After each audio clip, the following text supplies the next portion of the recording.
नमस्कार शेतकरी मित्रांनो, आज आपण या प्लॉटवरती आलो होतो. इथे येण्याचं प्रमुख कारण म्हणजे आपण वारंवार सांगत असतो की माती नसल्यामुळे तुमचं कंदाचं किती नुकसान होतं. आपण या क्षेत्रावरती आलो होतो. यांना 1 महिन्यापूर्वी आपण सांगितलं होतं की तुम्ही कंदाला माती लावा, पण शेतकऱ्यांची काय आता मक्का मोडायची आणि त्याची गडबड चालू आहे. सोयाबीन काढणी, मक्का मोडणी या सगळ्यामध्ये त्यांचं बिझी शेड्यूल होतं, तर माती लागली नाही. आपण जर कधी बघितलं तर आपण यांना सम्राटचे 2 राऊंड दिले होते.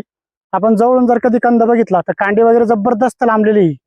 आता जर कधी सगळा प्लॉट बघितला आपण जिथपर्यंत माती, पण आता याच्यातनं एक यांचं चूक काय झालेली आहे. आपण आता जर का जवळून दाखवलं भाऊ, तर ह्या पूर्ण ज्या कांड्या आहेत ह्या पूर्ण जमिनीच्या वरती आलेल्या आहे. पूर्ण माल आता हे आपण बघताय का, असे गोल गोल झालेलं आहे बघा. जागीच गोल झालेली कांडी हे बघा. पूर्ण फुटाव हा गोल झालेला आहे, म्हणजे जमिनीच्या वर आल्यानंतर कांडी लांबत नाही. आपण वारंवार सांगतो, ज्यावेळेस तुम्ही सम्राट सोडाल तर तुम्ही कंदाला माती कन्फर्म करा, मग सम्राट सोडा. तुमच्या प्लॉटला जर कधी माती कमी असेल तर पहिले माती लावा, मग सम्राट सोडा. कारण की तुमचं पूर्ण नुकसान होईल. बघा दोन्ही साईडनं दाखवतो. हे जर कधी बघितलं आपण, 1 मिनिट, ही कांडी जर कधी बघितली जागीच गोल झालेली आहे.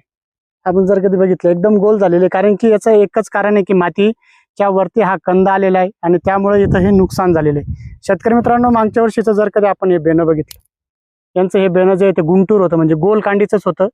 आणि आता जर कधी बेणं बघितलं तर याची कांडी लांबलेली. म्हणजे सम्राट हे जेनेटिक चेंजेसही करतं, कांडीही लांब होतं. आणि भरपूरशा ठिकाणी आपण इथंही कंद काढला होता. हो, तुम्ही जवळून दाखवा.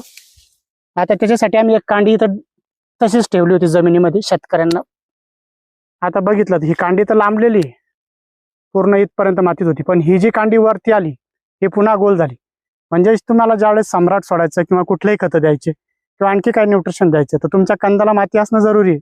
असं नाही की तुम्ही सम्राटच सोडा म्हणून माती लावा. तुमच्या कंद वाढीसाठी मातीचीच गरज असते. कंद हे मातीतलं पीक आहे. जेवढी तुम्ही जास्त माती टाकाल तेवढा तुमचा कंद मोठा होतो. काही शेतकऱ्यांचे कंद जास्तीचे मोठाले असतात, सम्राट देऊन त्यांचे कंद आणखी जास्त मोठा होते. त्याचं प्रमुख कारण म्हणजे माती. शेतकऱ्यांना विनंती असेल की त्यावेळेस तुम्हाला लागवड करायची त्यावेळेस तुम्ही फ्लॅट जमिनीवरही केलं आणि थोडी माती लावत राहिले तर तोही एक पर्याय चांगला आहे. तुम्हाला जर कधी काही अडचणी असेल तर नक्की कमेंट बॉक्समध्ये कळवा. आणि तुम्हाला जर कधी आमचा व्हिडिओ आवडला असेल तर शेअर आणि फॉलो करायला विसरू नका. धन्यवाद.